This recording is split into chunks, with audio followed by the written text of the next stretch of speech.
giving you an opportunity to get the full story from the people who tell it best. This is Mediacom NEWSLEADERS. This is going to be a favorite segment of mine, Children's Grove, because it's all about kindness in many different fashions. And this is Mary Jo Herde over here. Hello, Mary Jo. Hi, James. Volunteer. You were here, about 6 months ago or so, talking about Children's Grove. We talked about how it came about, how it came into being, and what's it about. So let's refresh again. What's it about? Well, do you remember Sandy Hook when they had the shooting back east? Horrible. Yeah, it was awful. And a group of women in the community decided that it was great to be sad and to think about it, but we needed to do something here in our own community. And so they decided that they would try to develop a culture of kindness here in Columbia and everything that's related to it. So they have many projects related to improving the climate of culture in Columbia. Yeah, and I'm always amazed about this because spreading kindness should be everyone's mission, I would think. I would hope. Yeah. I would hope. But there's this group called Children's Grove doing it for sure. And people can join the group, right? They can, and I said women, but it's men and women are both involved in it, and everyone in the group is a volunteer. There are no paid staff people at all, so it's kind of an ambitious thing. They do many projects, and if someone has an idea of how to improve the climate in Columbia or to spread kindness, they can come to the group and talk about it and get people who may get on the bandwagon and volunteer for different projects. Yeah, and another level of kindness might just rise up and go on with it, right? And overwhelm us. Wouldn't that be great? Can you tell us about some of the kindness, acts of kindness? Well, there are a number of things that they do. One of the things they do are art-related projects. So they've developed, last spring, they developed a chain where everybody wrote something on the little parts of the chain about a kind act that they would do that week here in Columbia. And there were over 2,000 links to that chain. 2,000? Yeah. Yeah. Hey, wonderful. A lot of people want to be kind in Columbia, I think.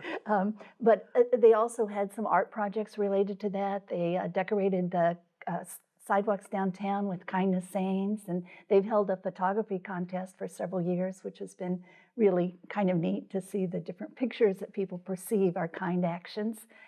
So they've done that. They've planted trees. If you walk around town at some of the schools and parks, you'll see kindness trees. And are they labeled kindness trees? They are. They have labels, and they vary. Some are just there with the kindness tree label, but some have been dedicated to people. For example, one of the staff members down at Douglas High School has a kindness tree planted in his honor. So I think there are a number of ways that the kindness trees are represented. And we were talking about butterfly benches before this segment. Right. Tell me about those again. Well, you'll see the trees, but oftentimes you'll see butterfly benches, and they're shaped like butterflies. And they're very strong benches, and they're spread around town, and people have donated those to encourage further acts of kindness. The butterfly is kind of a symbol of the transformative value of kindness and kind actions. So it makes sense. Yeah. Yeah. So it's neat if to see butterflies around town. So spreading kindness, and what you were saying earlier, the reactions of people who see this, you can imagine what they're thinking. Why would someone be spreading something like this? What is the purpose? But then, ding, oh, they're just trying to spread kindness. No other motivation here, no other intention, right? No other motivation, except sometimes I think people need to know how to be kind. And so there's some programs that are related to that as well. Youth Mental Health First Aid is a program that helps people actually learn where to turn if someone's having a problem, and how to refer someone to professional services, that kind of thing. So you're having a Youth Mental Health First Aid in mid-November. We are. Right. We are. Mm-hmm. Okay, people can be part of this, of course. Actually, people are encouraged to be part of it. This is a training for people that are not professional mental health workers. It's for people who work with church groups or schools or youth groups, and also for youth, senior in high school or college student.